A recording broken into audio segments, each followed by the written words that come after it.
Welcome to Back Club, the place where we dive deep into the machines, technologies, and military power shaping the future of global defense.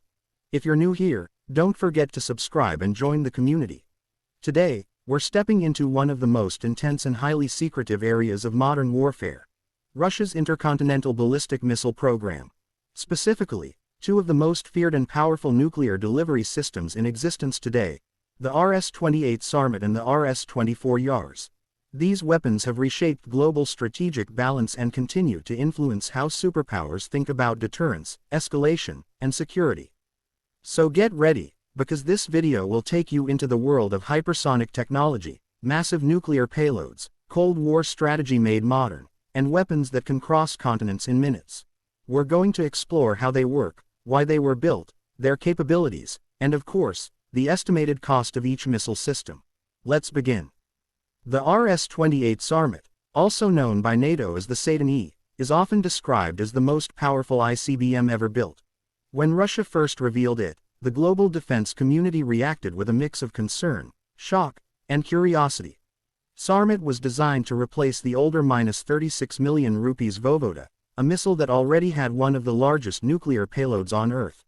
But Russia wanted something bigger, faster, and harder to intercept.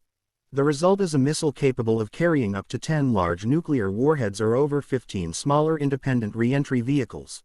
These can target different cities, military bases, or infrastructure points across an entire continent. One of the most intimidating things about Sarmat is its range. Unlike traditional ICBMs that follow a predictable trajectory, Sarmat can choose multiple flight paths, including over the South Pole. That means missile defense shields built for northern trajectories become nearly useless. This flexibility makes interception extremely difficult. Russia designed Sarmat specifically to guarantee a second strike capability, meaning that even if Russia were attacked first, the missile would still be able to retaliate with devastating force. Let's talk about size. Sarmat weighs roughly 200 tons, making it a giant among modern ballistic missiles. It uses a liquid-fueled rocket engine that gives it incredible lift, allowing it to carry massive payloads. In the early boost phase, it accelerates fast enough to make detection difficult and interception nearly impossible. The missile can travel up to 18,000 kilometers, reaching any target on Earth. And then there's the payload. Sarmat can carry hypersonic glide vehicles, such as the Avangard system, which travel at speeds over Mach 20 and maneuver unpredictably. Traditional missile defense systems struggle to track hypersonic re-entry vehicles, and Sarmat was specifically engineered to deploy them. This means even if a country had advanced missile defense systems, its chances of stopping a Sarmat attack would be extremely low. Now, let's address the estimated price. Russia does not officially reveal the cost of its strategic weapons, but defense analysts estimate that each RS-28 Sarmat missile may cost between $60 million and $100 million USD, depending on configuration and manufacturing scale. The entire program, which includes research, development, testing, production, and deployment, could exceed several billion dollars. This is one of the most expensive military projects in Russia's modern history, but from their perspective, it is also one of the most strategically important. Now, let's shift to the RS-24 Yars, another key component of Russia's nuclear triad. While Sarmat is the heavy, high-payload superweapon designed to overwhelm defenses through brute force, Yars is sleek, fast, mobile, and far more unpredictable in deployment. Its mobility is what makes it especially dangerous.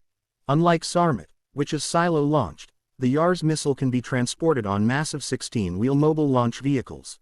These can drive across forests, hidden roads, and underground complexes, constantly changing position. This mobility increases survivability. An enemy trying to neutralize Russia's nuclear forces would have a nearly impossible time locating every mobile launcher. This guarantees that even after a surprise strike, Russia would still have the ability to respond. The RS-24 Yars carries multiple independently targetable re-entry vehicles just like Sarmat, but fewer in number. It can carry 3 to 6 nuclear warheads, depending on configuration. What Yars lacks in total destructive capability compared to Sarmat, it makes up for with versatility. It launches faster, hides easier, and can be relocated anywhere within Russia's massive land area. Satellite tracking can only do so much. The Russians know this, and they regularly move Yars convoys to ensure unpredictability. Let's talk performance. Yars has a range of around 12,000 kilometers. Its solid-fuel rocket motor allows for near-instant launch readiness. Unlike liquid-fuel missiles, which require preparation and safety steps, solid-fuel missiles can fire quickly, making them ideal for sudden retaliation or rapid deployment scenarios. The missile is also engineered with penetration aids, decoys, electronic interference systems, and dummy warheads, to confuse missile defense radars. This dramatically increases the chance that at least some warheads will get through. The whole purpose of nuclear deterrence is credibility. If your enemy believes your weapons can penetrate their defenses, the deterrence is strong. Yars plays that role for Russia. Now for the cost. Just like Sarmat, the official numbers are classified, but estimates from defense experts place each RS-24 Yars missile with its launcher system at around 15 million to 30 million USD. Unlike Sarmat, which is produced in smaller numbers, Yars has been built in significant volumes for both silo and mobile deployment.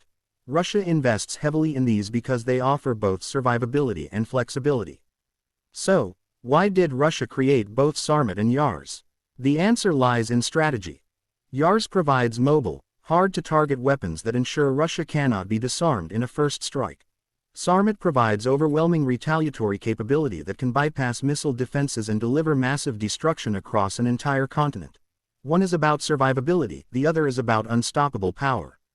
In strategic terms, these two missile systems complement each other. Together, they form a nuclear shield and sword. Sarmat is the sword. Heavy, devastating, powerful enough to destroy hardened underground bunkers or entire regions. Yars is the shield. Mobile, elusive, and capable of surviving almost any preemptive strike. This combination ensures that no matter what conflict scenario arises, Russia will always be able to respond. Now let's discuss the global impact. Every time Russia tests one of these missiles, the world pays attention. For the United States, NATO, and other nuclear powers, systems like Sarmat and Yars force continuous upgrades to missile defense, radar networks, satellite surveillance, and early warning systems. These missiles are part of what drives global military spending higher year after year. Countries like China, India, and the US each have their own missile programs, but Sarmat stands out because of its payload capacity, flight flexibility, and ability to launch hypersonic glide vehicles. It represents a new era in strategic weapons. The presence of Yars also shapes strategic dialogue. Mobile ICBMs add uncertainty to any military calculation. During times of tension, if mobile missiles disperse into the field, it triggers alerts worldwide. Satellite photos are analyzed, intelligence agencies go into high alert, and governments prepare response plans. These missiles are not just weapons, they are geopolitical tools. Now let's talk about how these weapons affect negotiations. Arms control treaties between Russia and the United States have historically tried to limit the number of nuclear warheads and delivery systems. But with new systems like Sarmat entering service, the future of treaty structures becomes uncertain. Russia argues that its systems are responses to NATO missile defense expansion. NATO argues that missile defense exists only to counter potential threats. The cycle continues. This arms race dynamic has existed since the Cold War, but the technology is far more advanced today. Sarmat and Yars represent Russia's attempt to stay ahead of any potential threat. At the same time, they symbolize Russia's commitment to maintaining a strong nuclear deterrent. Another interesting factor is modernization. Many countries still use systems designed decades ago. Russia, however, began replacing much of its Cold War-era arsenal with newer models. Sarmat and Yars are the centerpiece of this modernization effort. Both systems are expected to remain in service for decades, continuing to influence global strategy long into the 21st century. From a technical standpoint, both missile systems are engineering feats. They combine advanced propulsion, guidance systems, warhead technologies, and counter-defense measures. But from a political standpoint, they represent power. Nations with such systems hold some of the strongest bargaining positions on the global stage. Nuclear weapons, especially long-range ICBMs, are the ultimate deterrent. Before we close, let's summarize the approximate costs. RS-28 Sarmat is estimated between 60 million and 100 million USD per missile. RS-24 Yars is estimated between 15 million and 30 million USD per missile with its mobile launcher. These numbers may vary widely because production, infrastructure, and long-term maintenance are not publicly disclosed. And that brings us to the end of today's deep dive into Russia's Sarmat and Yars missile systems. These are not just machines, they are instruments of global strategy, power projection, and national survival. Whether you're interested in military technology, geopolitics, or the future of global security, these missiles will continue to shape the world for decades to come. Thanks for watching Back Club. If you enjoyed this video, make sure to like, comment, and subscribe for more deep dives into the world's most powerful machines. Stay tuned, stay informed, and we'll see you in the next video.